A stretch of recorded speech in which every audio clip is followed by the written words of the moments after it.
we know for a fact there are 54 miles of tunnels underneath the Vatican that are full of books and documents and scripts dating back to who knows how long, right? But we know for a fact in those documents, a lot of them are talking about space. So we really have no idea what happened back then. We don't know what they know.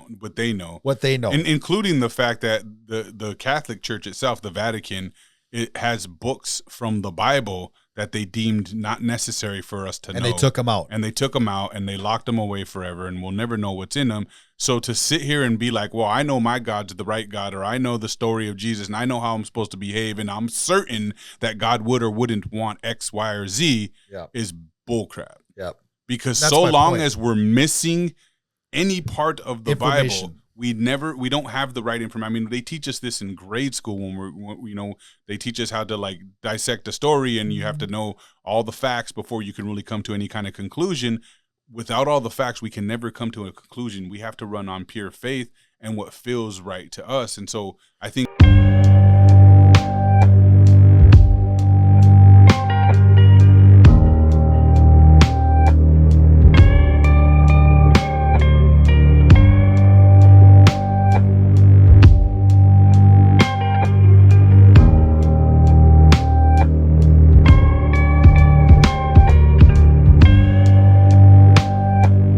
welcome back to Ego Culture Brands Red Tape Talk. I'm your host, John Nostos, a.k.a. Ill Eagle CEO, and I'm here with my two counterparts, Cody Big Meat Malk and Dalton 2 Cup Nelson. What's up, Dalton? Dalton's filling in for Dion. He's in Italy for the next couple of weeks, lucky guy. Hopefully he's getting underground in the Vatican, getting some recon. Getting into the archives. Bring back some videos for us. Bring back some pictures of Al's family for us, huh? It's illegal to do that, right? To take pictures and videos there? Dude. Oh, yeah, I believe so, yeah. Yeah. There's probably a lot of stuff that's illegal in that place. Yeah.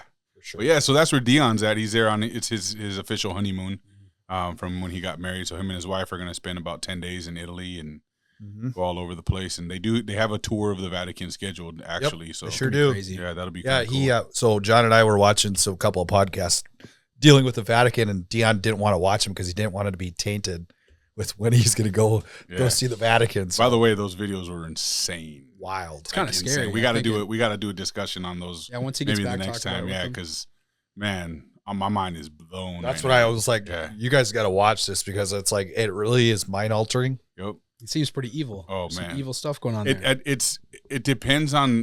He's talking about some couple of podcasts we watched. Yeah.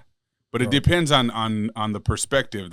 Some people view what we're talking about as evil, where these people particularly believe that they've seen angels and spoke to God, and they're in the forms of what we know as to be aliens today. And it gets so deep though, bro. Like it's crazy. And it gets that. Like this is probably one of the first time I've heard stories like this from people where it's not just a conspiracy theory. There's a guy that's like, no, I speak to them still today. I can call them down whenever I want. And I've brought tons of people from the news and from the Vatican and from the government and the CIA, the FBI, the DIA have all come to him, questioned him, studied him, and said, show us. And he would call them down and let people witness themselves, these lights of balls of fire, that he says he's been communicating with for over a decade now. And he has the ability, he's been given the gift of healing by just praying over people and then they get healed. So it's crazy, bro. Has that ever worked? It's a wild podcast. Yes, factual. He's documented video evidence, pictures, everything. People come to him and just say, hey, prove it. And he proves it and he lets them film it. And yeah. But, there's a movie I watched and they were talking, this is a long time ago, but anybody with that power, they kind of interpreted that as evil. Like that's what some people tried to say. But he says that he can prove that it's not because of the things that it's allowed him to do. But yeah, there's the Bible itself speaks to this kind of stuff being demonic and that the devil has magic too and all that stuff. You know what I mean? So it's hard to say, but his story is really crazy and it seems very far like everything's good and what he claims he sees are cherubs. So it's hard to say. I don't know. We'd have to see what comes of it. But yeah, for another time. Yeah. In the meantime, we got a lot of crazy stuff to discuss. So this is going to be another episode of What in the World, and we're going to talk about what in the world is going on right now with a number of topics, but we're going to start local on this one because there's a few hot topics happening right now. So let's jump right in to the first one that we have, which is, let me see, establishing fetal personhood and allowing homicide charges against those who obtain an abortion. Is that the one you wanted to go over, right, Cody? It was the IVF one. Yeah, I think. Oh, yeah. Same thing. I think it gets into the same. I think it's all together because it goes into if you get IVF and there is an egg that doesn't survive, then that's technically like a death of a child. I think it's the same thing. Yeah, that would be considered homicide. Yeah, so this we'll just break down what they're discussing here, and then we'll go from there. We can veer into it if we need to. So here's the overview. It's a House Bill 1371 introduced by Republican State Representative Lori Van Winkle. She seeks to redefine the term human being within North Dakota's criminal code to include a fertilized egg. This redefinition would classify a fetus as a person from the moment of conception, potentially allowing individuals who undergo abortions to be charged with homicide. Some key details: legislative intent. The bill aims to grant full legal personhood to fetuses, thereby extending the state's homicide laws to cover abortions. And we're talking the state of North Dakota, FYI, because that didn't get mentioned. Legal implications. If enacted, this legislation could lead to criminal charges against individuals seeking abortions, as well as healthcare providers performing them. Some of the community response, people who are in support of this, proponents argue that the bill upholds the sanctity of life and aligns with pro-life values. In opposition, critics contend that the bill undermines reproductive rights and could criminalize individuals for making personal healthcare decisions. Concerns have also been raised about the potential impact on in vitro fertilization practices, though supporters of the bill assert that it does not ban IVF. As of now, the current status is, as of February 12, 2025, the North Dakota House has rejected several bills related to reproductive rights, including personhood legislation that would have allowed women who get abortions to be charged with murder. So, thoughts on that? Yeah. Now, do you mind talking about you personally too, Cody? Like, right. So okay. This one is obviously very personal to me because, and you can debate this all day long. It doesn't matter. But with people, some people just have a hard time having a kid. Okay. For me personally, it was my own fault. It was 100% my fault. Doing bodybuilding for X amount of years, my system was destroyed. Yep. So I did it to myself. But in doing so, there's nothing more that I wanted more in life than to have a kid, especially to have a son, right? Meant more to me than anything else. That's all I wanted to do. And we tried, it wasn't working. Did IUI, which is another version of doing it, and that wasn't working. And then we would try IVF. And when we went through it, like, it's a long process. The woman has to do a lot of different stuff, and it's not easy by any means.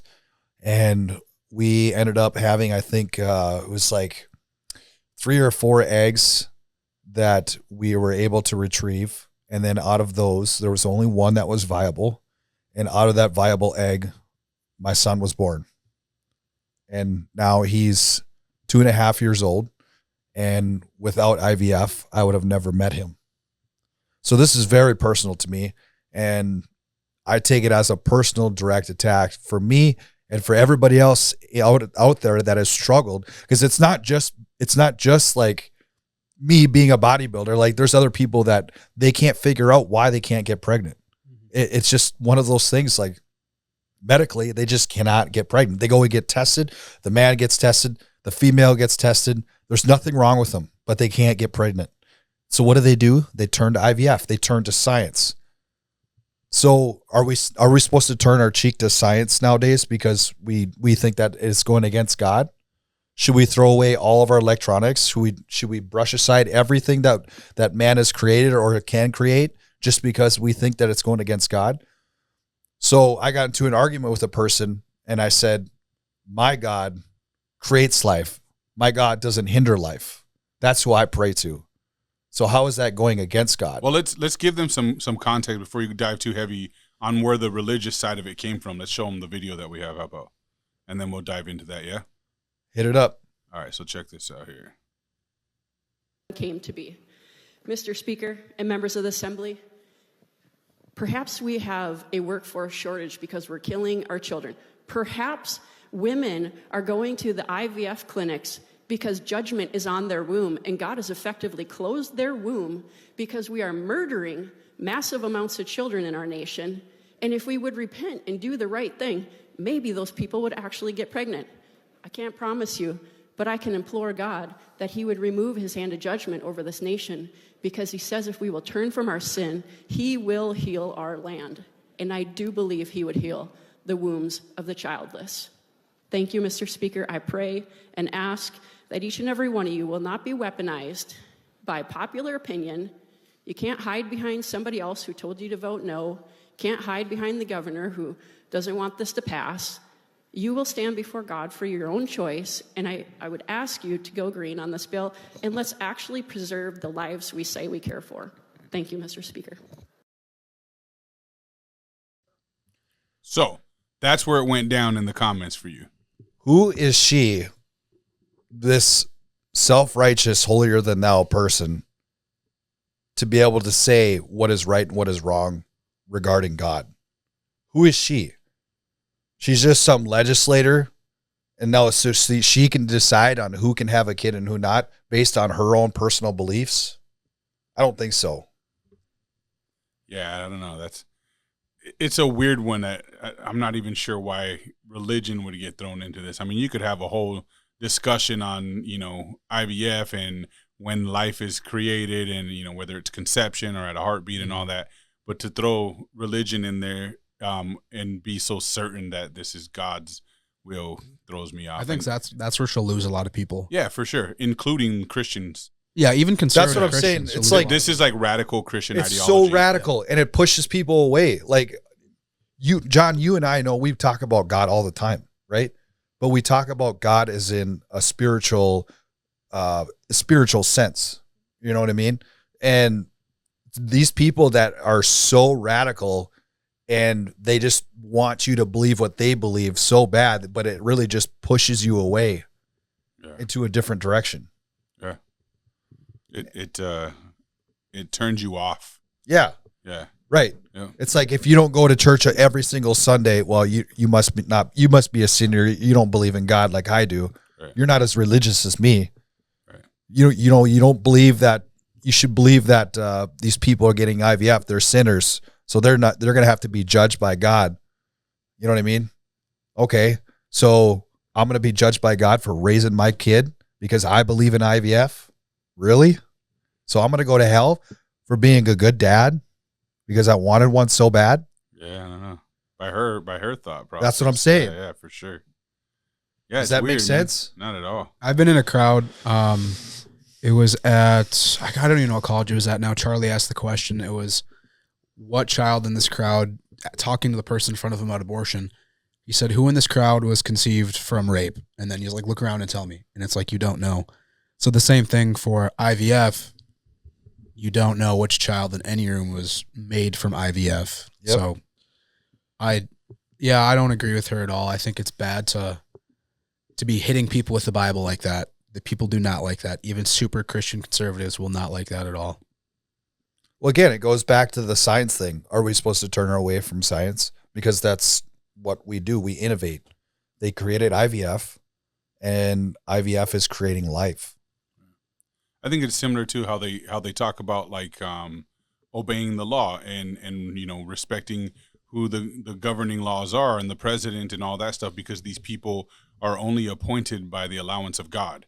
And so it is God's will for us to at least pray for them and hope for the best and follow the rules, etc. It kind of goes in the same context here. God created the scientists who came up with these ideas and who invented ways to help people who were burdened. I don't know if you could look at that and say they're necessarily playing God, but maybe it was God put it on them to say, I want to help people. So now what would be the argument if a scientist who invented this was just like, well, I felt compelled by God. I prayed about it and God said, you have the ability to make this possible for people. Go make it happen. Now what? Yeah. What would be her argument then? Yeah. If everyone believes that what they're doing is God's will, who's wrong? Yeah. So if the person that said that they created IVF and said, I heard a voice of the Lord saying, this is what I want you to do, then what? Yeah. Right. So now what? Yeah. Where does the argument go? Right. Yeah. So I don't know. Bro, we don't know anything truthfully. We know what we know, right? Mm-hmm. As we learn more too in this world, in this information age that we live in with the internet and everything, our belief systems are being challenged by what we always thought we knew. And that's across the board in yes. so many different levels, not right. just religion, but in politics, in government, in nutrition, and all these other things. Everything we thought we knew is becoming not so true anymore. And when we know, like when we're talking about the Vatican stuff, yep. they have archives full of things that we'll never get to know about. So how much do we actually think we know factually? Everything we're doing is based on faith, including believing in the God that we believe in. Yep. You know what I mean? Same with the Muslims, same with, Buddhists, same with, Islam. Everyone's believing what they believe to be right, but none of us know for certain which is the most accurate or which is the one. We're just all kind of running on faith, man. And so to be so certain that God has a role in this situation and he's damning these people for wanting to create life of their own because they've been able to, whether it's intentional, your fault or not. The point is you wanted a child, you couldn't have one, and IVF seemed to be able to make that possible for you. And now you have to view yourself as a condemned to hell sinner. I don't buy that for nothing. Well, exactly. And just like I don't buy the fact that just because you're gay, you're going to hell. Right. I don't think that's and again, this is just my heart, my emotions going, does the Bible say, but the Bible also speaks a lot about homosexuality. So who decided that we no longer do that for God when we rewrote the Bible, when we translated it, because there is tons of homosexuality in the Bible. Yeah. So, I don't think just because you're gay, you're going to hell. I think your sin is based on the way you live and how much wrongdoing you actually do without repentance and whatnot. But I don't know, bro. I don't even know for certain. You know what I mean? I don't think, I don't trust anyone knows. I don't trust a pastor telling me with great certainty 100%. Right or wrong. You know 100%. What I mean? I think that we should all have our own relationship with God in our own way. And we should do our best and we should trust and hope that Jesus truly died for our sins and that we're walking the path. They've said time and time again that, the red writing in the Bible which is God's word is not vague. The theology topic seems is a lot. One of my favorites because, like you said, there's people who are Muslims, there's people who are Jewish, people who are like every different, like Mormon, and then we're telling them our views, and then at some point, most of the people who have higher up positions in government are Christian, and their values drive some political things they do. Now, keep in mind too, each one of these religions you speak of, they all have radicals in them too. Mm-hmm. There's people, legalistic, Pharisees and stuff like that. There's these people who think they live, legalistically only, like, you got to follow to the rule of, thumb or whatever they call it. Like, I don't buy that either. Well, because by that account, like there's people, like if a pastor only preaches to his church because they say that you shouldn't be around gangsters and thugs and criminals and prostitutes like Jesus was, right? Which he set the example. Who's going to reach those people? If you have access to them, like someone like me, I could go to people in the hood and preach God to them. Mm-hmm. The pastors don't do that. You know what I mean? They preach in the church. So, how and the Bible commands us to witness. The Bible commands us to what do they call it when you travel and preach the gospel? I'm trying to think of the term, but evangelism, you know what I mean? So like these things are all commandments in the Bible, but then there's the radicals that come in and they give you contradictive, thought processes and laws of God. And it's just, man, if we always ran by the rule of Pharisees, we wouldn't be where we are today. With all these religions, how do we even know? I mean, I'm Christian, but I don't know if I really subscribe to a specific denomination. Right. Because I have a lot of friends who are non-denominational and their reasonings are similar to mine right now. Like we've seen churches go so far away from the roots of the church. Yeah. The church I was a part of when I was in high school, it was the United Methodist Church, and now they've gone crazy. Like they can let any member of any different group lead the church now, which that's not traditional. So I've also heard people talk about, and not to quote Andrew Tate here, but he says that more people are becoming Muslim because more people believe in, like, they are super strict to the Quran, and no, like, that religion won't ever change. But Christianity, people are acting different all the time now, and we have like this bishop lady talking about all that bullshit in front of Trump. Like, that would never happen in a Muslim country ever.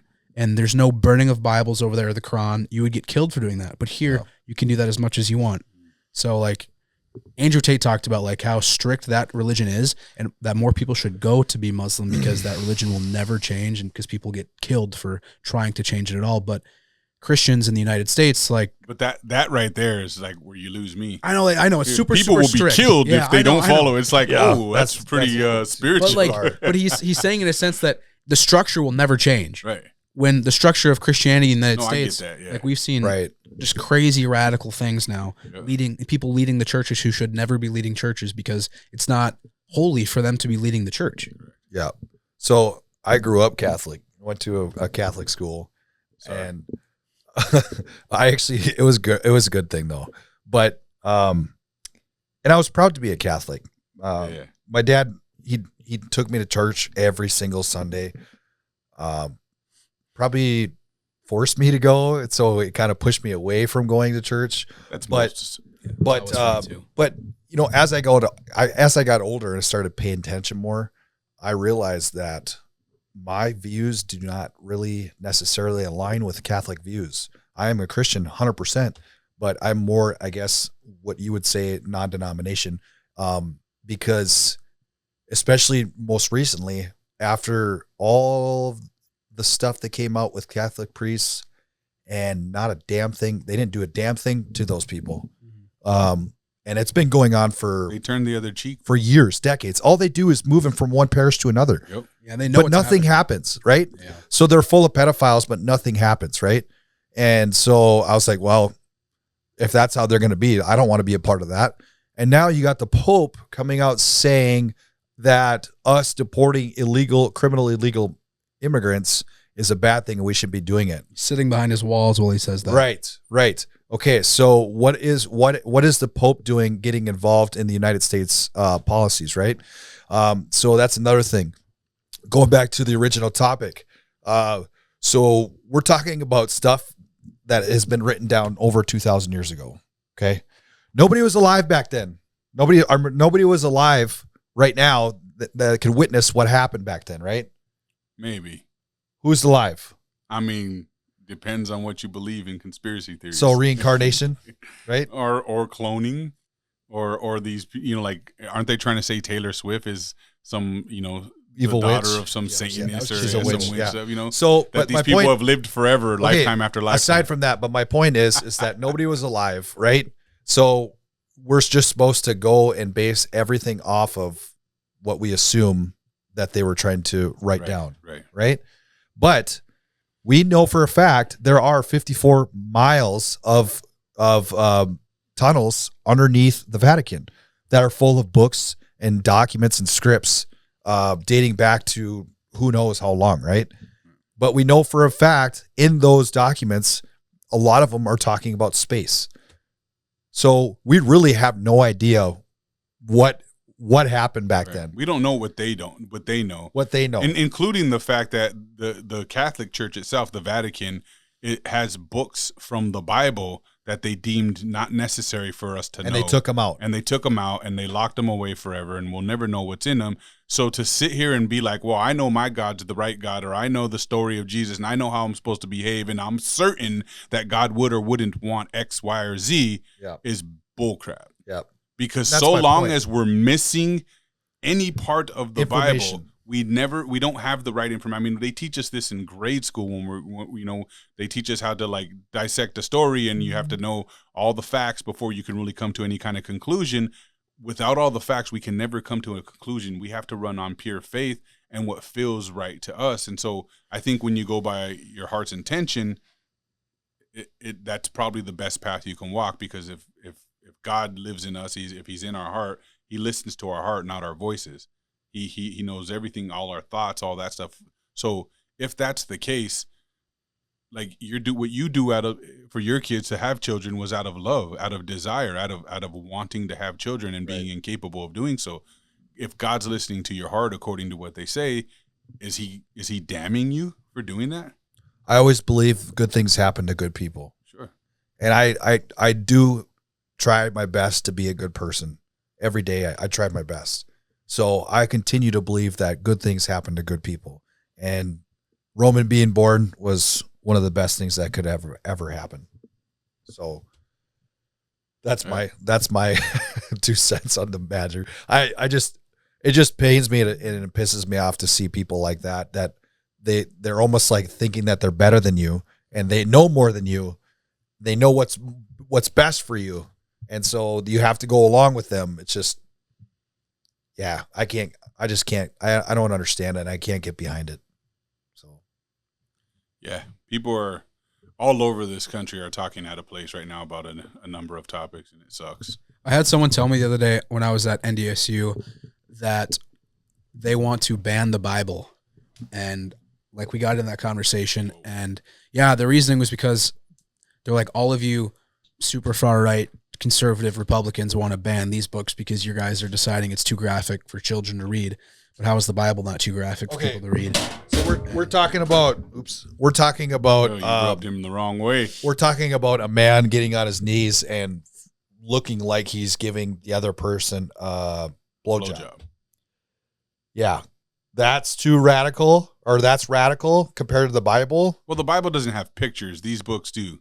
On top of that, you know what I mean? So like, he talked about like being like graphic stories and different horrible things happening. And I was like, there's a lot of horrible things that happen in the Bible. And I actually quoted the story of Lot and his daughters, which is in Genesis, I believe. And the story would basically like Lot and his 2 daughters went into a cave. The daughters got him drunk, had sex with him, and then so they could reproduce. But it literally says that they made their father drink wine and then like went to sleep with him and able to reproduce. They say laid with him. Yeah, they said laid with him so they can reproduce and keep the bloodline going. They don't actually say like, sex or none of that stuff. They don't say anything like that. And I was telling this guy, I was like, that is like, clearly an adult would know that means they had sex. But I'm like, that is the least graphic way to say. Said they laid with him so they could like keep the bloodline reproducing. And like that, like, is that graphic? And he was like, well, no. And I'm like, it's not graphic. Like, I've seen Senator Kennedy read a book in front of all the other senators when it was talking about like strap-ons, like a children book in school. I'm like, that is graphic. That's pictures. Horrible. Yeah, with pictures in it too. Pictures. Do you believe that the schools should separate church and state? Gosh, I've talked about this so many times with my coworkers because some of us agree, some of us disagree. I think the church and state thing, people don't really understand what it means because there was never actually supposed to be a separation of church and state. It's nowhere in the Constitution. When they were talking about it, they didn't mean it in the way people interpret it today. I would probably lean on the side that maybe we should have options for students in schools. I know we already have private Catholic schools and Christian schools, but like even a public school, I wish in Oaks where I went to school that we had some type of like religion class. I think that would have been really entertaining and really interesting to learn about. So I think that schools should have the option to have like it's an optional class. You can take it if you want to for whatever amount of credits, but I don't think there should be any mandatory education on the Bible in school. So it's interesting because some schools that I go into, they say the Pledge of Allegiance and, one nation under God. Yep. So it's just, I'm kind of torn on the thing. I am too. I'm torn on it, like dealing with the Bible in school and then like, being separated church and state. I don't know. It's kind of hard to. It's just like, do they mean just like the Christian God though, when they talk about church? True. Because they take God out of schools all the time. They've stopped saying the Pledge of Allegiance. They stopped referencing God and different things regarding our nation. But they'll let Muslim kids pray, at school and go do their thing. Like they give all these other religious practices the green light, but they forbid God of the Bible. I don't know if they do this in Moorhead where your kids go or like wherever schools you're at, but during Lent, back when I was in high school, they served different food for like the entire time of Lent. Yeah. So I didn't do anything with Lent back then. I still don't now, but I couldn't eat they changed the food, and I wasn't participating. But in that's like, what I mean. Like, you know what So, I mean? What I had to eat different food, and it's part of their religion. You had to eat fish on Fridays, man. Yeah, I'm like I didn't want to participate, but I had I to. don't eat fish. Yeah. My dad brought us to McDonald's. We had fish sandwiches every Friday. It sucked. Yeah, they're forcing that on us in school. But at the time, like I didn't care. Now that I look back, I'm like, that's a moment where they were pandering towards this religion and these students who were this religion because they wanted them to be able to practice that in school. Yeah. No, I do like them. This is going to sound bad, but I do like the Pledge of Allegiance. It is nice to see that. I don't think that sounds bad. Some people think it's like you could be sounding kind of culty. I think every school needs to say the Pledge of Allegiance for sure. I do. It just makes me I know you proud, think the same, but it makes me proud. You're pledging allegiance to the country, right? To the nation, that we live in, not necessarily God. Yeah. You know what I mean? But God could be anybody's God. Anything. It could be your Muslim God. It Right. could be your satanic God. It could be Anything. your Christian God. Yeah, it could be anything. So like it's very neutral in the sense of the term. Right. Why they always think God means Christian God. Yeah. Jesus Christ, the Holy Trinity, blows my mind. That's true. But it's the one thing they attack.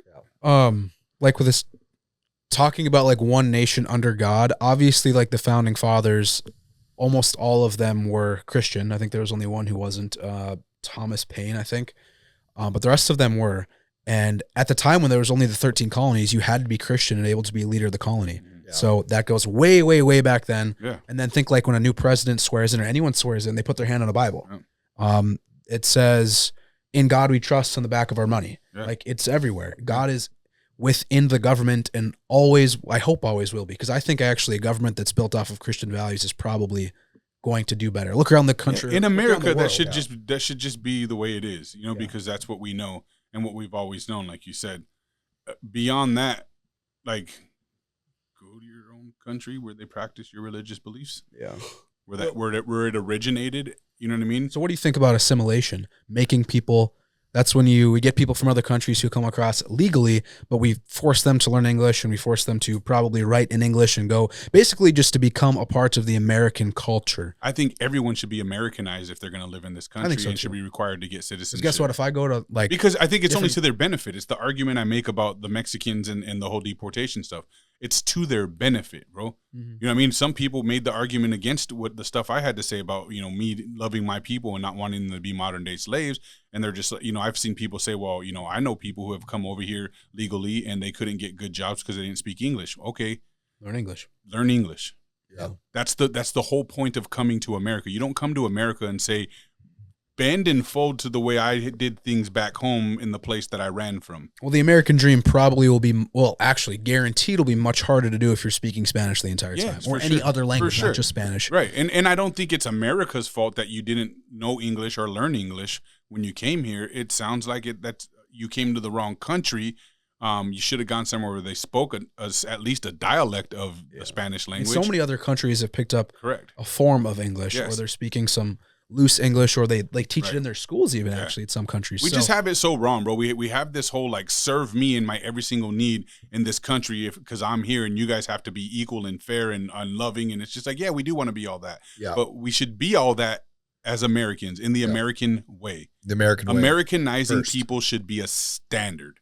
Yep. It should be a standard. You should know our history. You should, become a citizen. You should know our songs. You should say the Pledge of Allegiance. You should, now as far as whatever God you choose, like Taylor Swift, that's your freedom, right? Whatever God you choose is your freedom from that point. I had another student say about the illegal immigrants here, and I was talking about them, just the mass deportation stuff. I said that if you're going to come to the country, you need to have American values and live with American values, and that just flipped a switch on him. He was like, "What are American values, and who determines what American values are?" And I was like, "Okay." Then I said I wish I had more time to think about it, but I wasn't ready for that question back. I said that you should uphold the values of the Constitution. So I basically read the Constitution because that was just an easy fallback answer. I said, be a good person, follow the law of America, and just know the Constitution and follow the Constitution. That was the first three things that came to my head. Sure. And it made me think too, if we're going to tell these people to become Americanized and to be of the American culture, what is the American culture we want them to be? Right. Yeah, I think I agree Main with thing you. is following the law. Yeah, I think I agree with you. Following the law, knowing the Constitution, you know what I mean? Good person. Just Three easy things. Yeah, I think that's Honor basic thy and it neighbor. covers everything, bro. It covers everything, honestly, for sure. Yeah, as long that's- as you abide by the rules of America, that would be being Americanized. That means that you don't get to come here and change everything and make it your way and petition and protest and go to court and sue and do all that stuff to change things to fit you. When you came to America, you came here for American values. You came for American ways. And I know this. Like I said, I'm a world traveler, bro. I've been all over the place. And they absolutely idolize Americans wherever you go. Like, idolize them. You're from the States? That's what they say. You're from America? You're from the States? Oh, man. Like, you know, they want to dress like us, talk like us, act like us. It's insane. I can't tell you, when I was in Mauritius, Africa, bro, how many people, and to date, because I'm still friends with a lot of them, and I see, you know, how many people throw up the dubs, bro, in pictures now because of my ass, right? Because I was that impressionable to those people there when I was visiting. And I got all these, you know, Indian, you know, people, essentially Eastern Indian people who live in Mauritius, Africa, on this island, that throw up dubs in their pictures now because it was something that I always did in my pictures back then. So it's like they just idolize us, bro. So why do people want to come here and try to make us them? Stay where you're at if you need to practice what you practiced in your country. That's totally fine. It's not racist to say that either. Just stay where you're at and practice all those things and live according to those rules and those laws. But if you come here, you're gonna have to bend and mold. You just should. It should be a standard. You just should have to bend and mold. I mean, could you imagine going to another country, like another strict country that is a first world country, and then trying to be like, let's do all of this shit like America now? Yeah. They'd be like, no, like Right. You'd get your head cut off if you went to you Afghanistan. can't go to like Africa or something and be like, hey, I don't speak your language. Do you guys mind speaking Give English? me some help here. Yeah. Like, they'd just be like, okay. Like, if you're a learn. woman, if you go to any of the Middle Eastern countries, like Afghanistan, whatever, they're not covered up. You got to abide by their customs. Let's say, Oh, okay. I see what you mean. let's Like, if you go say there, if they go there and they're wearing what they wear here. gym gear, or I don't know, Yep. right? What do you think's gonna happen? They're gonna get fucking Bro, stoned. to death. we won't. Well, before you go to another country, you have to get immunized for whatever immunizations you're supposed to have in those countries, or for whatever diseases they have, and you have to learn their customs and spend their kind of money. You got to get currency, you know, exchange. But they tell you things, military especially. They tell you things when you go to like the Middle East. Don't show the bottom of your feet. You know, don't do this. Don't like. Don't shake with your left hand. You have to live according to what their customs are while you're there visiting, or bad things could happen. But here we pander to that now, and we're just like, oh, that's not right. Everyone should have equality. It should be fair for everyone. It's just like, you want to know what's fair? Staying where you belong with those ideas. You know what I mean? And we should be able to have ours right here in this country the way they've always been. The idea of changing America to fit the mold of everyone around us, every other country in the world, is ridiculous, bro. I get really mad talking like the immigration thing's like the thing that pisses me off the most, I think, right now. And for you who's been to another country, I haven't, but I know if I went to Canada and got caught without a passport, I'm fucked. Yeah. And like for you, you go to a different country, if you get caught without a passport. Well, what pisses It's me just off like the that. most is just this country, bro. Why can't it be like that? If me and you break the law, we're gonna get in trouble. They talk about separating Why from do we kids, too. protest for everyone else to break the law? It's not fair. They should be allowed to break the law. And I'm like, that doesn't even make sense. There's nothing American about that. Right. You know what I mean? If you've lived here all your lives and your parents were migrants, you're Americanized. Adapt. An argument I've heard for that is like they're talking about, well, they had to escape here, so they had to escape their country because they were in danger there. But why It's here? like, well, in the United States, if I go and rob a grocery store because I don't have food at my house, the cop is I'm gonna go to the same amount of jail time I would have gotten. Yeah. So it's like I had here to do we what I had to not do care. to survive, though. Yeah, I should be able to get away with stealing. it's a crime. It's a crime. Yeah, right, exactly. And we all have to follow those rules. So why should we allow people to come into this country and not follow the rules? That's detriment waiting to happen. I'm bro. sure you guys know some people who came here legally. I know and tons. I know a couple that are really close with my fiance, and they're like, if I would have known the perks of coming here illegally at the time, like when the Biden administration was in office, like I would have just came They'd here be rich. illegally. Yeah, they'd have way more shit than they have now. They just come here illegally. Yeah. They're sitting way better, and it would have been way faster too. Literally, well, the FEMA payment just happened too. They just busted them for that. Yep. They were giving them to putting them up in these. I think that one ritual just pills. got sent out though. Like they couldn't cancel it; it was too late or something. No, I think they got it. They got it back. got I it think back. they Yeah, I got saw they busted announced it. there. Okay, yeah, I saw it was like 50 million or Yeah, they way said they too- got that money way too back. much money. Yeah. I had somebody say too because it was like $37,000 to a trans comic book in Peru, and they were like, that's like nothing. That's like $1 here. I'm like, well, in the same way you're saying that's like nothing, that's like everything because that's still tax dollars being spent to literally nothing that has any American values. I would have rather split that 30 grand amongst the people in Hawaii, North Carolina, and the LA fires right now. Well, you're also talking decades too. This has been going on for decades. Yeah, it wasn't like one $30,000 payment. Yeah. You know what I mean? Like, no, we've been funding hundreds of billions of dollars to other nations while neglecting our very own country and people in hardships and going through turmoil, or like most recently all these natural disasters we've had where we've given $600 and $700 checks to people who've lost everything but sent billions to other nations to do stupid shit like Sesame Street and fucking condoms and gay studies and men having sex with men research and all this Hamster nonsense, fight bro. clubs. Hamster fight clubs, like you name it, bro. Hamster Fight Club. Yeah. If we get to it, I got a pretty good list of some stuff that we can go over. But let's jump into the next topic here real quick. Hamster fight club. Yeah, that's a crazy one. No, they're on steroids too. They juiced them up. I mean, I might have agreed to fund that one, but I mean, I would have watched. that would have been Right? entertaining as fuck. But you could put a couple bucks in there, I guess. yeah, that would have been. All right, so this next one here is calling on the U.S. Supreme Court to overturn. I don't know how to pronounce this. Is it Obergefell versus Hodges? So here's the overview. The House Concurrent Resolution 3013, introduced by a group of Republicans state representatives, urges the U.S. Supreme Court to overturn the 2015 decision in Obergefell versus Hodges, which legalized same-sex marriage nationwide. The resolution advocates for restoring the definition of marriage to a union between one man and one woman. Some key details. For legislative intent, the resolution describes the Obergefell decision as an illegitimate overreach and seeks to return the authority to define marriage to individual states. Legal implications. While the resolution itself does not change existing laws, it reflects a formal request from the North Dakota legislature to the Supreme Court to reconsider and potentially reverse its ruling on same-sex marriage. As far as community response goes, in support, supporters argue that marriage definitions should be determined by states and that the Obergefell decision infringed upon states' rights. In opposition, opponents view the resolution as a direct attack on LGBTQ rights and equality, expressing concerns that it could lead to increased discrimination and undermine legal protections for same-sex couples. As far as its current status, the resolution was introduced on January 29th, 2025, and referred to the Judiciary Committee. As of now, it remains under consideration.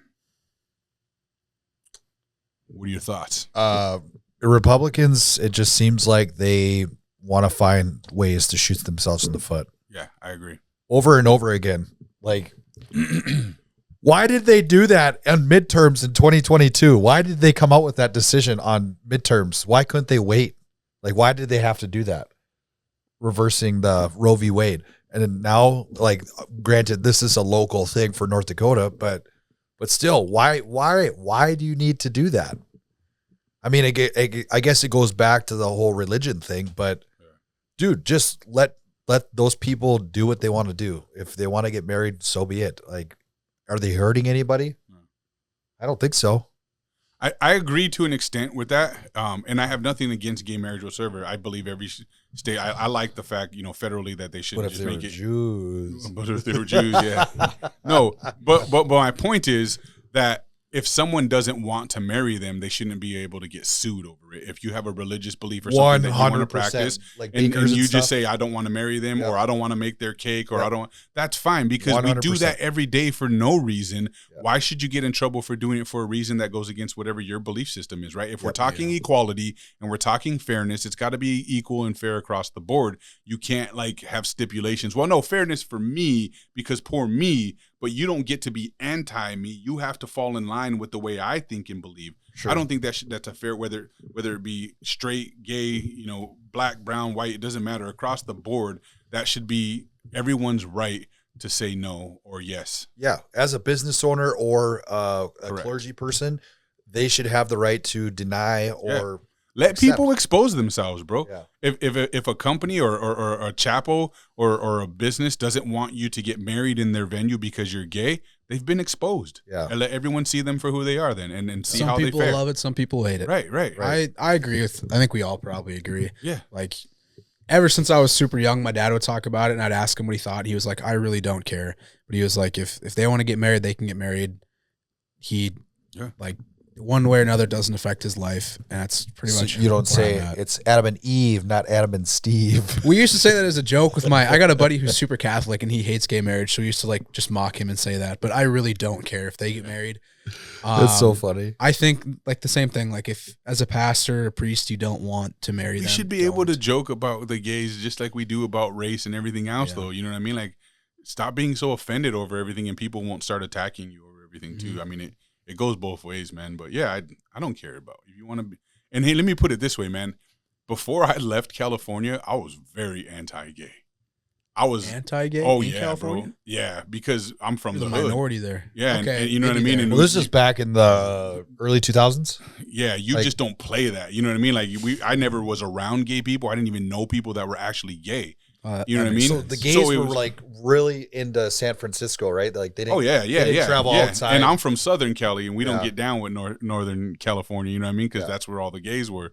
But I was when I came here for the first time, I was very like I had never seen real gay people. I've never seen dudes kiss. No, I'm serious, bro. I Like, don't know if you know, I've in the seen hood, you just don't have that, man. You really don't.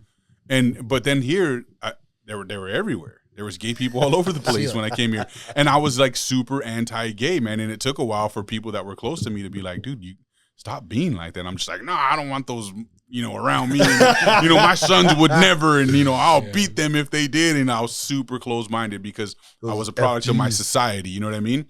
But as I became more human, I realized that no, I was wrong. These people can be whoever they want to, and does it still weird me out to see two dudes kiss in front of me? Hell yeah. Yes. Every But man gets it kind of should weirded out but- by that. But I'm not like, get the fuck out of here. You know what I mean? Like, I'm just like, oh, I won't look at that anymore, and I'll walk away. But, like in the same way, I don't want to see like my friend and his girlfriend kiss in front of me either. Like I don't want to see two dudes kiss. I don't. I mean, but we don't blink an eye at it when we see a guy and a girl kiss. You Yeah. kiss your wife goodbye. Hey, see you later, Yeah. honey. If you saw two dudes be like, all right, baby, and kiss each other on the lips, you'd be like, oh man, just like look around. You know what I mean? So, and it's not that I'm anti-gay. It's not that I have hate towards It's them. just I have really good friends now who are gay, and I know a couple of like the manliest gay dudes ever, bro. Like, you know what I mean? They're super like broed out, but they're just gay. You know what I mean? And so I've come to terms with that, and I dated a girl she dubbed herself, she was a fag hag, and so she had all these gay friends, and that's where I learned to be more accepting. And then I made friends with these people, and I was like, oh, man, they're just regular people who put things in their mouth that I wouldn't. yeah. I have someone I used to work with who was super, super friendly in the gay community. She was the same way. She had like all the gay people come to her house and hang out with them, and like she would tell me stories. She was hot, huh? She was cool. Hey, She was cool. That was good.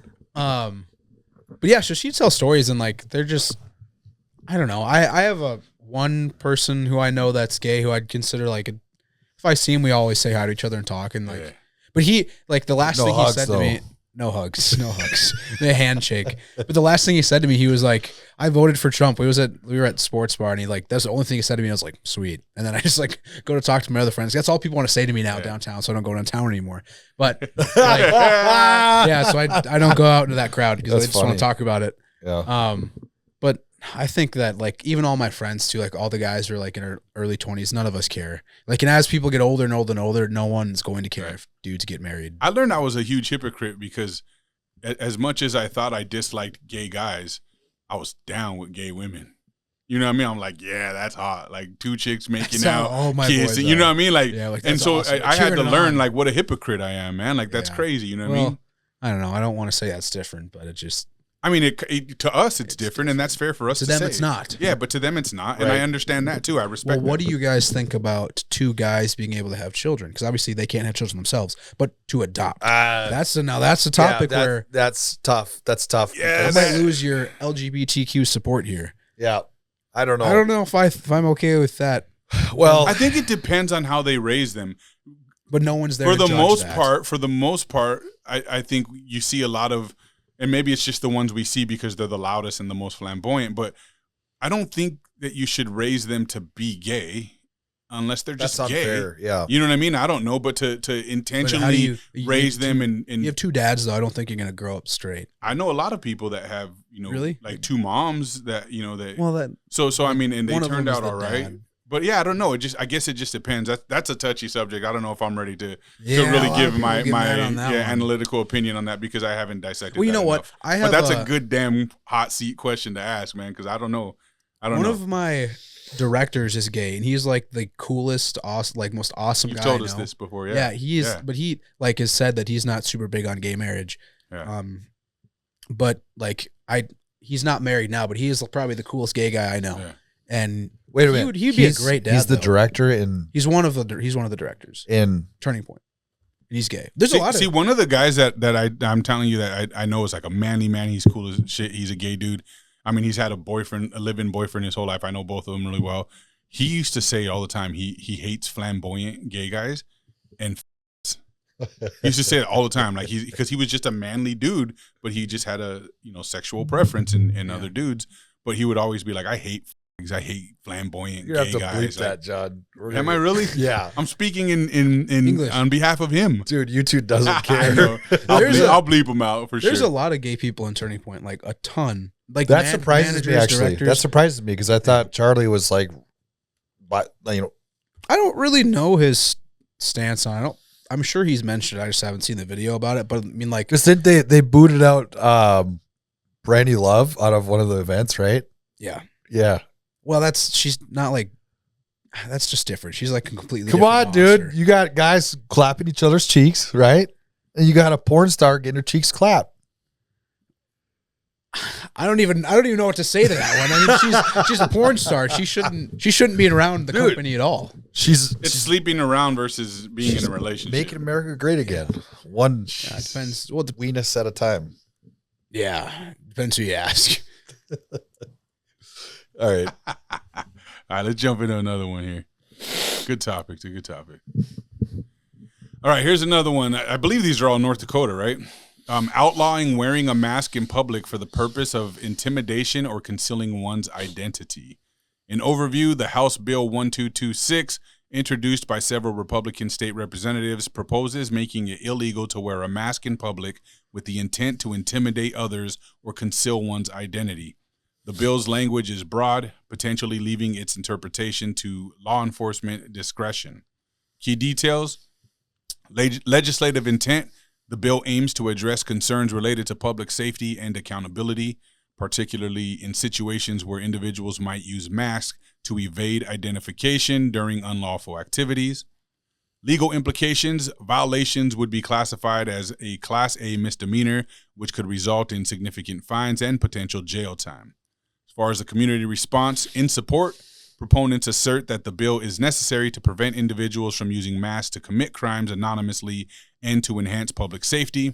And in opposition, critics argue that the bill's vague language could infringe upon personal freedoms, including the right to protest peacefully. There are also concerns about its potential impact on individuals who wear masks for health reasons or cultural practices. Current status: the bill was introduced on January 11, 2025, and has been referred to the Judiciary Committee for further deliberation.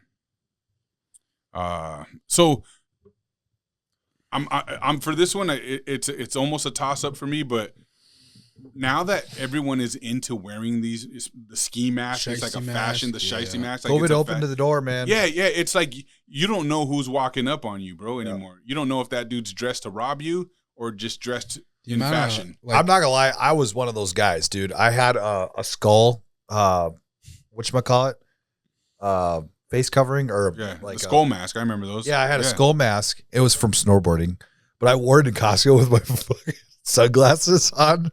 Dude, scary. I looked like a straight up robber. So that's what they're getting at here, because people are using that to cover their faces when they go and fucking rob people. Yeah.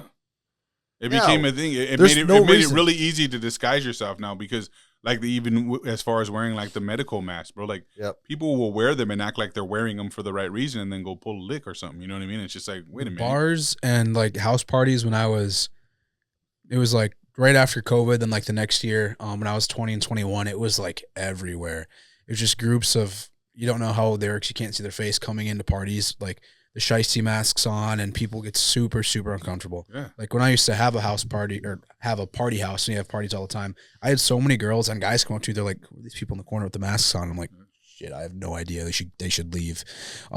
There was this one time I was running the door. There's like 4 black dudes with masks coming on, and I was the only person in my house who wasn't white. And I was like, I stepped back and I let my white roommate Tyler deal with that. I'm like, I don't know, it's 4 dudes with a mask. I don't want to go out there. Well, like imagine, like the fashion statement that's being made now. Like look at Kanye West and The Game.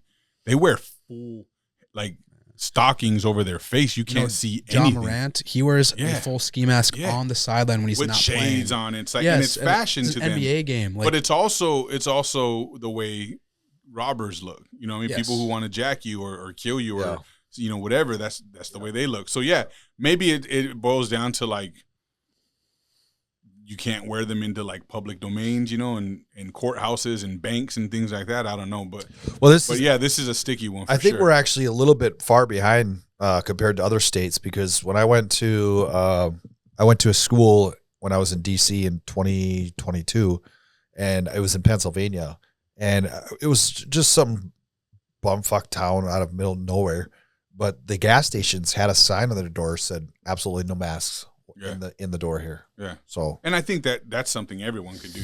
They have the right to refuse business.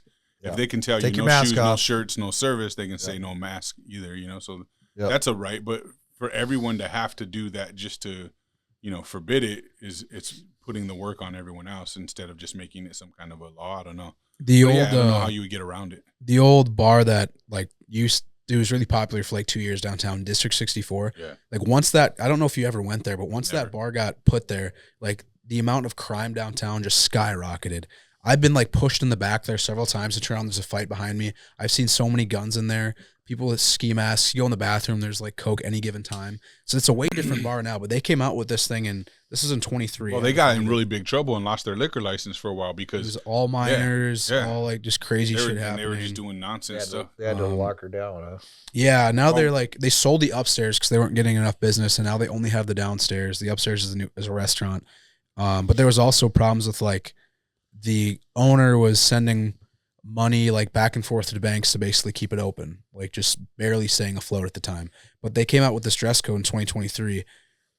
This seems like this is a little more than okay. So this dress code that District 64 had a long time ago, this in 2023, was no do-rags, skull caps or beanies, no ski masks, no sports caps or fitted caps, no sagging pants, no basketball jerseys, no tank tops or baggy pants.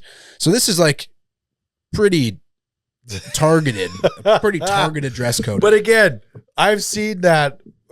Dude, when I was deploying to Kosovo, we stopped in Indiana and we went out downtown, right? This is back in 2009. They had the same exact thing. But when I first came here to Fargo, one of the first times I came here, I was here for 8 months in 1999. There was a club downtown called Club Tropics back then. Okay, the guy eventually like stabbed himself in the eye with a pencil, burned the place down for insurance. Like it was really weird stuff. Like he got in trouble, but it was an 18 and up club, and that was their dress code in 1999. It said dress to impress only. You weren't allowed to wear jerseys. You weren't allowed to wear caps. You weren't allowed to like saggy, like all that. Seems like it's pretty targeted to one color of person. I mean, I think it's targeted to thugs and troublemakers. If it's one color of person, that's not your fault. That could be both. You know what I mean? Like, you're right. Saying, hey, don't come in here looking like you're looking for trouble. Okay. Dress up nice. It's not saying black and brown people can't come in. It's saying you got to dress appropriately to be here. No. It's got to be dressed to impress. No flannels with just one button on top. Yeah, whatever, bro. Like, but that's a rule in Cali. I used to be a bouncer at a bar called Acapulco's in California, and we couldn't let dudes in if they had just the top button. We'd be like button it all the way up or all the way open. Is that like a gang thing? Yeah, that's what Mexicans do. Yeah, they just button the top button. So it's no gang affiliation, just a Mexican thing? It's a gang dress code. Okay. Yeah, for sure. If you do that, you're gang related is the way it's viewed at. Yeah. So the point is this has been going on forever. Yeah, it's been dress codes have been a thing to deter the trouble, right? Yep. Like if you come in looking like a thug or a gangster, well, you look like trouble. It doesn't matter if you're white, black. So or now, brown. like bringing that to the local level, do you think, like giving that power to the first of all, you're cops to talking have- about a bunch of black bar owners who made those rules. Yeah, I know. So they would know best. Yeah. Yeah, that was like I know people who used to bounce there who were like, this is the most racist thing ever, but it's by a bunch of black guys who own the bar. Yeah. But now, like giving cops that power to walk on the streets and then like see that guy with the ski mask, and they have to make the judgment on, is that person wearing it for a religious reason? Is like, or is that a thug? I need to go and say, take off your mask or get a misdemeanor or a fine, whatever it's going to be. But then think of like, where does it stop and start? I know they said for like religious reasons. I think it's called like a hijab. Yeah. The thing that you wear over your whole head. Like, where does it stop and start? And I could literally wear those today and like, I could claim my religion that moment. Well, it could be a lot of this. It's not a fashion statement for you to wear that, though. If you did it, you'd be intentionally doing it for whatever you're out to do. You wouldn't just wear it because it's cool to wear it out. And I think that's the difference. Is there's people who do it culturally, and it looks different than just a regular old ski mask. And then there's people who are just walking around in ski masks. Some dude robs a store, and there's a cop walking down the street, and someone's like, "Stop! That guy robbed the store." And they go, "Who?" Say, "The dude in the mask." And you turn around, there's 80 fucking dudes in masks. What are you gonna do? You know what I mean? So yeah, I think I kind of side with it. I think but they're gonna have to be like pretty specific about how they call it out and what is and isn't acceptable for sure. Because otherwise they're gonna run into all kinds of trouble. But yes, again, man, I'll continue to say this because I came from that shit. If we continue to perpetrate a certain image, we can't get mad that people blame it on us as the people, as the blacks and the browns. If we're the ones who look and dress and act like thugs, we have to accept the fact that that's how we're judged, right? It's if a white dude dresses like that, the first thing they say is, "Oh, look at him, he's trying to be black." So you accept that that's your thing, that's how you look, right? You look like a thug because if you see a white person trying to do that, you say he's trying to be black, dress in a certain way. You know what I mean? So yeah, bro, we just have to stop bullshitting ourselves. Self-incrimination. Like that's the biggest thing for me is I had to have so much self-realization about how much I kidded myself about how unfair life was and how the decisions I made were affecting my life, including the way I chose to dress, the way I chose to behave. Like I still to date hide all my tattoos, bro, as a business owner in Fargo, North Dakota, because I guess I've never seen your arms. Yeah, it still concerns me to show all that because I feel like my tattoos aren't the same as his tattoos. You see his tattoos and everyone's like, "Oh, cool, look at this white dude, he's tatted up." But they see me and they're like, "What gang are you from?" or some dumb shit, you know? And so it's been like a big insecurity of mine to hide my tattoos. And I've done it forever because it's just in me now. Like it was a thing that I didn't want to be judged. And I had jobs when I was working in the corporate world where I was able to travel the world with where people were intimidated to work with me alone at night and shit because of the way I looked. And that's what gave me the insecurity and made me start covering up so much. So, but it was me having my own realization, like, okay, yeah, I brought this upon myself to an extent. You know what I mean? I shouldn't say I chose, I was a product of my society, you know what I mean? So like, I came from that lifestyle, that's all my family is. And so it wasn't that I made the choice, but the way that I was raised made me this way. But it would be dumb for me to be like, well, the way I was raised, I'm like this for that reason. And so I'm going to be like this forever. And you just got to deal with it and accept me. And it's not the way it works, man. Do you think that a lot of people you grew up around still like have that victim mindset? Like, oh, sure. For sure. You think if you would have still been there, you might be that way? Absolutely. 100%. Right. You're talking about, a kill or be killed scenario where like, you have to live that way. You have to be that way. Like this is why I was able to escape it because I didn't love it. You know what I mean? I was good at it because I wanted to fucking survive and I wanted people to fear me. And so I was a threat as that person. But I also always had a conscience about it and was always like, fuck, man, I hate this. When I got the realization, I tell this story all the time about coming here and I didn't have to watch my back. I didn't have to look around for, booze and gangs and crime. And there wasn't even graffiti on the walls here at that time. That was a complete like life-changing experience for me. I was like, whoa, like I'm literally walking these streets with no fear. I go everywhere without any intimidation or fear because I don't have to worry about watching my back. I sent you the something today on Instagram. It was like, unless you are basically just a white person, you're fine.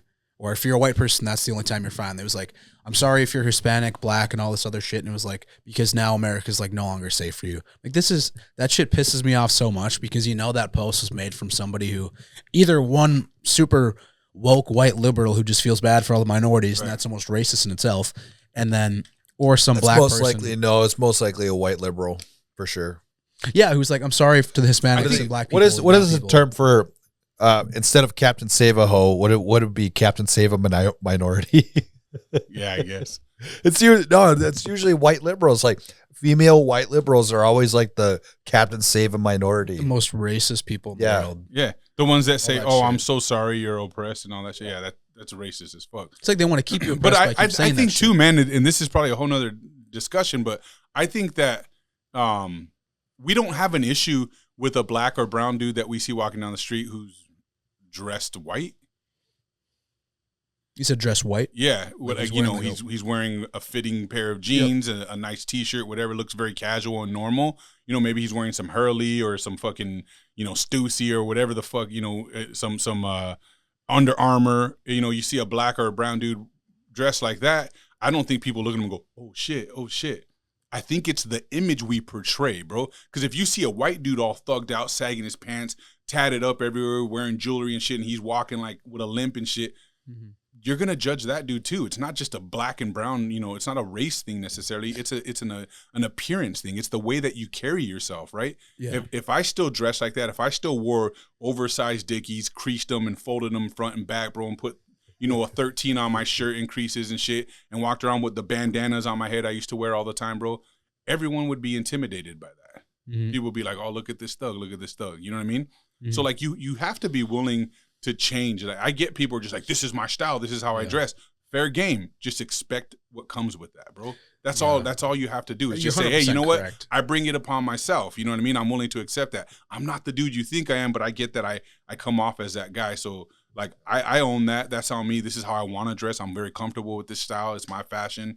But I get it. I look like I'm a bad guy, but I'm not. You just have to kind of accept that. Otherwise, you're forever going to be mad at the world. You're going to think everything's unfair. You're going to think everyone's fucking racist. But it's just, I don't see with those eyes anymore, bro. Now, are you saying like if you become whitewashed, then society would be less scared I think of you? whitewash is a made-up term to make people feel stupid for not being a dumbass thug anymore. Okay. I think whitewash is a made up bullshit term, just like white privilege is, bro. Like to say you're whitewashed just because you dressed maturely. Back in the day, bro, everyone, black, brown, fucking white, everyone dressed the same, dapper, bro. Yeah. They wore suits. They were very mature. You know what I mean? They tucked their shirts in. I think that's goofy, but you know what I mean? Like everyone had a similar appearance. We decided that we wanted to be different and look different, and then we created a persona around that look. And so now you got to own that shit. You got to deal with it, bro. I know when I was dressing like a thug, I looked like a thug. You know what I mean? I understand that now. And so I don't dress like that anymore because I'm 4 years old. You know what I mean? I've matured, obviously. Imagine if I was running around still sagging my pants, at 45 years old. It'd be ridiculous. I don't understand the sag. I don't either. It's so freaking. But it's been around forever. It's been around cheeks out, forever. Man. You got your cheeks out. I know. It never used to be that hard of a sag, but it's been around forever. Yeah, now it's like they made it ridiculous, man. It's crazy. This topic. But again, it's a fashion statement that you're choosing to make. You can't get mad when people judge you for doing that. You just can't. You have to accept this is a choice that you made, man. It's why every dude, every thugged out dude you ever see, bro. And I'm not knocking it. I'm just saying that we got to accept it. Yeah. We chose this for ourselves, and it's the way we want to portray ourselves. It's the image we want to give off. So own that shit, but also understand, like, when you think people were judging you, it's because you've brought that upon yourself. It's not because of your skin color, because I'm telling you, if I see a white dude thugged out too, I'm going to be on guard about him. Yeah. I'm going to be like, oh, who's this fool? Like I keep an eye on. I do it with everybody because I know what those people are like. Because when you are also in the streets, when you are also thugging or gangbanging, you see those people when you know that could be trouble. Mm-hmm. So why is it wrong for a white person to see that and be like, oh, that looks like trouble? Mm-hmm. Why does it become racist and judgmental all of a sudden? No, it's not. It's a stereotype, but it's a legit stereotype. Mm-hmm. I'll argue that with anybody, bro. Yeah, I think you're right. I mean, I think for myself, like I was adopted, so both my parents are white, and like I just grew up in like the whitest culture possible. So I've been wearing like Carhartt forever and Hey Dudes and stuff when I got to college, and now like when I'm around people who are actually like, I guess actually black, and around like the first black people I've been around in my entire life, they dress a lot different than I do, and I've had people who like just they wouldn't even know that I'm not white because like I talk like them, I act like them, and like we're all the same. And then someone from a different town comes over, someone from different state when we're at NDSU and we meet them and they're just act completely different than I do because they grew up in that different environment. And then we're like, this guy's just weird. Like, you know, this, you talk about like the dress and shit. Like it could be, he could be wearing a shiesty mask and sagging his pants downtown and I'd be intimidated by him, and I could be dressed like I am now and everyone would rather talk to me than him. So it really does just come to how you carry yourself and how you want to be presented. Because these young people who fall into like all the crazy rap shit that like the music and want to act like that, like we talked about before, they're choosing to be perceived that way. Yeah. So where here in Fargo, North Dakota, did you pick that up from? Yeah. Nowhere. You saw it on TV and you wanted to mimic it because you decided you're going to be a rapper or whatever it is you're doing. And so all of a sudden you're dressing the part. What do you think? And you're rapping the part. What do you think of, this is like, we're way off topic now, I don't even know where we started, but I had somebody who I work with who is works for Turning Point in Tampa, and he thinks it's way more racist up here than it is in the South. He thinks the South is not racist, well, like as racist as anywhere, but he thinks the Midwest is way more racist than down south, like Mississippi, Alabama, Florida. And his reasoning is that like 80% of the black population is down there. The other 20% is spread around the country. So in a small town like Oaks or in Wapton, if some black guy comes walking and everybody's going to look at him and be like, oh shit, there's like no black people up here. And he's like, down there, he's been in classrooms where he's one of like 3 white guys and it's 20 black guys. So he's like, they're not racist at all. And he grew up with all these black people. So it's all they've known their entire lives. Like the old people, like the grandparents, he said they're still racist as shit. But like the people our age even, they're not racist at all because they grew up with the black people. But up here, my parents probably saw their first black person when they were 21 years old. So like he thinks that up here is way more racist. And what do you guys think of that? Yeah, I don't know. It's hard to say. When I first came here, like the culture shock that I explained that I have, I didn't see any black or brown people here hardly ever in 1999. It was just all white people and natives, bro. And I was like, oh, Mexicans, and then they turned out to be native. You know, it's like so like I don't know. I've experienced racism here by cops. Like a West Fargo cop showed me his racism heavy like early on when I had first come here. By banks, you know, as a business owner, they'll let my wife cash any kind of check, any size, do anything, take money out. But if I'm in the car with her, they've asked for my ID too, and she's like, "Well, I'm the one cashing the check," and they're just like, "Well, I know, but we need to see him, and then we're gonna have to call and verify the person that wrote you this check." And like we've had to complain to Gate City Bank about the discrimination. So I'm like, first of all, I own the business. Second of all, I'm just sitting in the passenger seat while my wife is, you know, depositing money and cashing checks. So I've experienced racism for sure. So it exists here, but bro, I've experienced racism in California too. You know what I mean? So it's like, I just don't know. I know racism's a thing, but where is all the white supremacists, bro? Where are all the fucking KKK guys at? They're having their meetings. Yeah, but they're hiding places, right? Like they exist. I know they exist, but they're not the ones running around spewing racism to everybody. Yeah, it's not that far from Oaks. Is it still like they hold meetings there and shit? No, that kind of fell through. Yeah. There was like a town that was going to be all white supremacists. This guy was trying to buy it out, and the entire town was just going to be all. There was a black family in the town, and they were trying to like kick him out. It made like national news. The guy who was on Good Morning America, even. Yeah, I remember that dude. He was an older guy. Yep. Yeah, he was all over the news. But they found out he was like 1% like South American, like everybody is, and then he like just about killed himself on air when he heard about it. That's like that Dave Chappelle episode. Was it when he was the blind racist guy or the black white supremacist? When he was blind, God. He didn't know he was black. Yeah. And then he found out he was black, and they followed up on him later and just like, how's everything? I think his name was Gus Chiggins or something like that, wasn't it? You know, he'd be like, white power. And they're like, all the other supremacists were like, we don't tell him he's black because he's such a good leader, you know? And so like he was the leader of the KKK. And then when he found out he was black because they told him he was dumbfounded, and they did like a follow-up story on him. And they're just like, you know, how has everything been since you discovered, you know, that you were actually a black man and this and that. And he's like, you know, my life has changed drastically. And they're just like, and how's your wife? And he's like, well, I left her. And they're like, why? He's like, well, because she's a lover, you know. But he used the N word. He divorced his wife for loving blacks. You know what I mean? Oh, but because yeah. when he realized he was a black man, but that's how strong his racism was. He's That's just so like, funny. No, I left her because she likes black men. Essentially, just a funny episode, man. But to get back to your point, though, I think it's hard to say like if there's more here than there. It's just how would you pinpoint that? Yeah, who's like tracking the racism? I mean, I'm sure it's definitely here. It's just in my mind, it's worse down there. But I've been in Tampa where I'm surrounded by all Puerto ways, Ricans. though, man. Yeah, I think like I'm sure they probably feel like it's worse. But I know here. plenty of blacks that hate white people very openly and honestly on social media and everything, bro. So it's like you can't make, two wrongs don't make a right, first of all. Yeah. But also, like, I don't know, man. You go into, like, where you hear there's racist people. Like, here's an example: prison. Mm-hmm. I got a homeboy, a white boy that I grew up with my whole life, bro. Since we were little kids, and when he went to prison, he ran with the woods. Mm-hmm. He even got the lightning bolt tattoos and everything because he did time. You know what I mean? And when he came out, he was my best friend again. But he did what he had to. You know what I mean? Yeah. And you see that shit in the hood too. You see racists mixing all the time. Even if they say, oh, that white honky, or I don't like black people, or look at them beaners, this and that.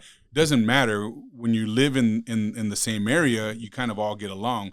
But I think that we confuse sometimes racism with classism. Mm-hmm. You know what I mean? Like, we dislike people of different classes than us, per se. So, like, people in the hood think that all the successful people are white people.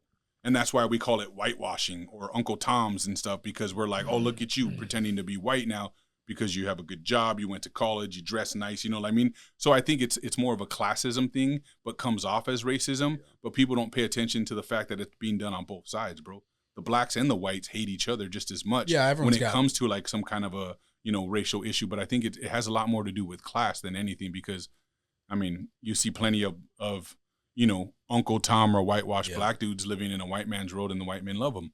Mm-hmm. But they don't like the thugs, the ghetto ass dudes. Well, I think everyone agrees they don't like thugs. So it's like, we're all, like, I think the neighborhood I moved into in West Fargo, I'm sure when they saw me walking out of the truck unloading it, there's some white people who were like, oh shit. And then I put the American flag in the yard right away. I come out with a cowboy hat on one day and like, okay, like, we can get behind this. This is all right. And then now I talk to my neighbors and I like most of them. Yeah. So it's all just like how you present, just like you're saying. It is. It's all about how you want to be perceived. perceived. And I think it's fair. You should be able to behave that way, dress that way, whatever. You just have to be willing to accept what comes with it, knowing that you bring that upon yourself. I didn't want to deal with it. And I matured too. So it's like, imagine me dressing like that with 5 kids and, in my 30s and then my 40s, like, I would have felt stupid. It was the same reason why I left music, and when we got our record deal with Cypress Hill, I remember telling my brother and my cousin and my manager, like, look, we got till I got my record deal when I was in 2007. So I was 27 years old at that point. And I said, if we're not like multi-platinum recording artists by the time I hit 30, I'm walking away, because I got kids, bro. I can't be touring all over, and hip hopping on stage and rapping about smoking weed and doing thug shit, and like telling stories of my hood life and having kids waiting at home for daddy to show up with the bread when I know I'm on tour, spending the money I'm making on tour to live on tour. You know what I mean? Like, I wasn't actually bringing home money like I should have been. So like, for me, it was like, look, I've always had the conscience of like, there's a certain level of maturity that I'm going to hit where all this shit has to end. Mm-hmm. Now, if I would have made it big, bro, I'd probably be like Snoop Dogg and going into my 50s acting like a gangster and a thug still, because I'm filthy rich and I don't give a fuck what anybody thinks. But thank God that didn't happen to me. So, yeah, I don't know, man. It's you just have to be willing to, I think, look inward and realize, like, you bring it upon yourself. Mm-hmm. You know what I mean? Just like I think the white culture does, bro. They swear they're not racist, but they'll say a lot of racist shit that I'm like, whoa, like, slow down. I'm with you, but I'm not there with you. You know what I mean? Like, that was over the top, and that's not really what I'm doing. But again, I don't think that everyone has an ill will. I just think that tensions are so high right now in this country, bro. And there's such a divide that has taken place that both sides are spewing shit that they probably don't mean to spew, but definitely look like racism. Mm-hmm. For sure. So, yeah. Anything you guys want to add on top of this? Yeah. Let's cover the Super Bowl before we cut out. Okay. First and foremost, Deanna. Fuck you. D won though. He won, but his his fan base is disgusting. They are terrible. They are definitely the worst in the league by far. But the Eagles dominated like through and through the whole entire game. They absolutely dominated. They exposed the Chiefs big time. Yeah, like the Chiefs could not do anything. Do you think that's really what happened, or do you think it boiled down to some gambling shit? Because there's been we always cover the conspiracy theories here, but there's been a conspiracy theory that they were calling the refs the refs are on their side. The refs got them. Everyone down to Tom Brady, the announcers, everyone were starting to say this stuff out loud. They were tweeting about it. They were posting on their social media saying, yeah, the refs, they're helping KC. Everyone went, oh shit. Let's go ahead and vote for KC to win the Super Bowl and play some bets, and we'll come out surefire because everyone's talking about it. And then you've seen the weakest display of professional football from one of the greatest teams doing it right now, including Mahomes. He couldn't throw a ball for the life of him, bro. He flicked him down to the ground every time he had an angle to throw one. Like the O-line couldn't stop the wind Tackles from coming in, bro. Destroyed, holding every play. Everything that could have gone wrong went wrong.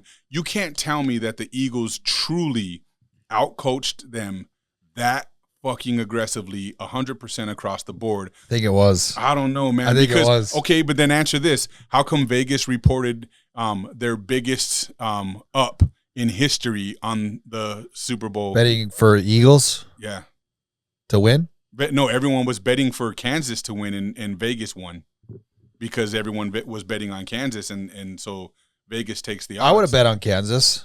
Yeah, I know. That's what they wanted everyone to do. Well, because I thought that they were that good of a team. That's what they wanted them to do. That's what I'm saying. It was rigged in that sense. They got everyone on board with the rig, with the setup from the refs, and then everyone said, yeah, I'm putting my money on KC because that's where the money's right. And Vegas said, I'll take that bet. But they didn't really have – and I talked to my boy. So you're telling me it's feasible that the refs were rigging the game for the Chiefs. No. But it's not feasible that was all a setup. No, what I'm saying is I think that they had a pretty easy schedule this year. Oh, I don't know. And it wasn't that hard. And, well, you think about it. A lot of those games were within like a few points. Their record wasn't nearly as good as the last time they went to the Super Bowl. They had it way better and had way more wins the last time. They were damn near undefeated last Super Bowl. So how did they have it easier? I don't know. They had barely beat some shitty teams this year. All their games were like 1 to 3 score, like 1 to 3 point games. Besides, I mean, and he was clutch every one of those. Like what was it? 10 of the 14 games they won. Yeah, but were literally coming. I think he back had a lot from more deficit. time behind the line. I'm just saying it's a pretty plausible conspiracy theory. Maybe the pressure got to him. The three-peat. I don't know. Hard to say. Because I mean, you look at some of those plays, like that one where he's like scrambling and Travis goes like he throws up his hands like, I'm wide open. Yeah, I don't know. It's hard to say. So, but I thought it was interesting that Vegas had record-breaking results in their betting. I would have never. I didn't. It was the biggest. I didn't bet. The biggest. Well, that and there was the sickness going through the Eagles locker room too. Yeah. Like they're all sick. Even worse. How did they dominate so hard then? No, I'm saying that that's why the Vegas was so like so many people are betting. They probably thought. Yeah, it sounds like a perfect setup to me.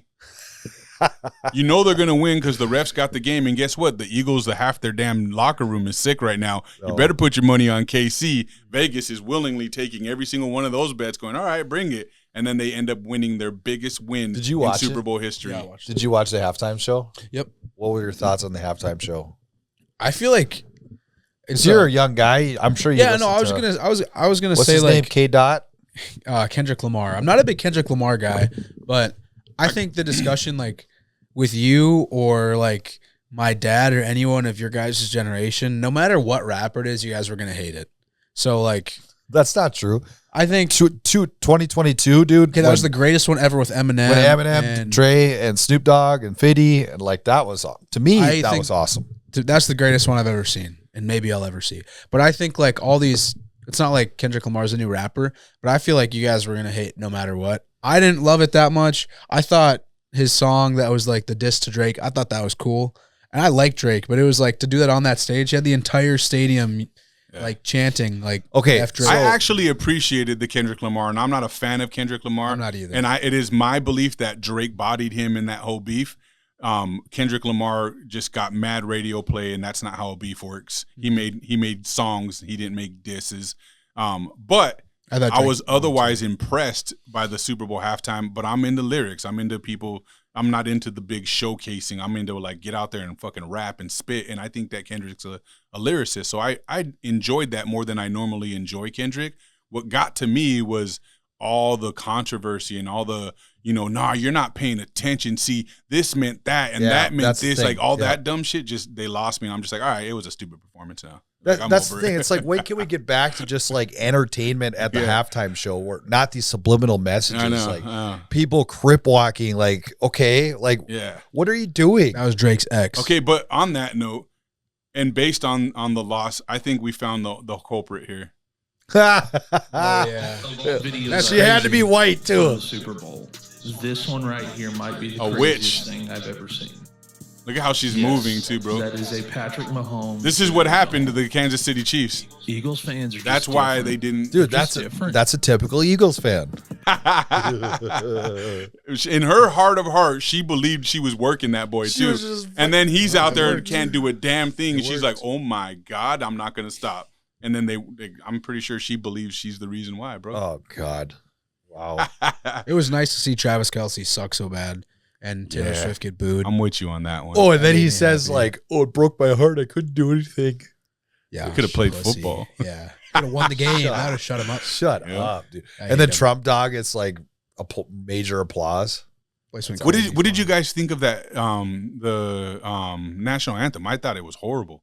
I did not like them turning it into a song like that, bro. And I thought it was. I didn't want to say anything, but just stick to how it's supposed to be sung. Like, I'm all for people freaking it, right? I love when a vocalist gets a hold of it and just does their runs and their vibratos and does all this really cool sounding stuff to the normal format of the song. Yeah. But this dude like put music behind it and made it like an actual musical song of his own while singing it, and it just killed it for me, bro. And I feel like as they were panning and showing everyone, like most people were just like, what the hell is this? Like, this is... It just didn't give me that. It didn't have the national anthem like feel to it because he made it into his own song and then sang it his own way to the piano that he was playing, which wasn't the normal like music that you hear for the national anthem. And I just thought it was a complete crap version of it or rendition.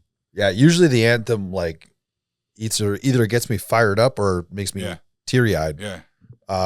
That just was like, what the It was weird, yeah. It was weird to me. Dude, the best national anthem was this little 8-year-old Asian girl. She was singing at a soccer game and just absolutely murdered it. Belted like, oh my God, it was so awesome. Like, so you don't think Fergie's was the best? No, she was terrible. That might be the worst. She was, I was just thinking that one too. Wasn't that horribly embarrassing? Absolutely terrible. Oh my goodness, terrible. That's probably why Josh Duhamel left her, huh? He was like, yeah, we ain't doing this. I mean, she's still kind of a baddie, but you guys don't All want right, to talk man. about that. Well, good stuff, Dalton. Thanks again for always being willing to come on and spur the moment and filling in for Dion. We always got to keep that 2-to-1 Brown ratio on the show. Yeah, so. I agree. We got to keep Cody. We got to keep Cody mellowed out. Yeah. I know. Hell yeah. Diverse. So again, another week too, where the podcast subscriptions are just flying through the roof. We're well over 6,000 now and climbing still. So shout out to everybody who's subscribing and checking us out. Thanks for watching. We appreciate you guys always showing the support. Don't forget to like, subscribe. Share the podcast. Don't share the podcast. Tell your friends about us. Don't tell your friends about us. Talk good, talk bad. Doesn't really matter as long as you are talking about us. Peace.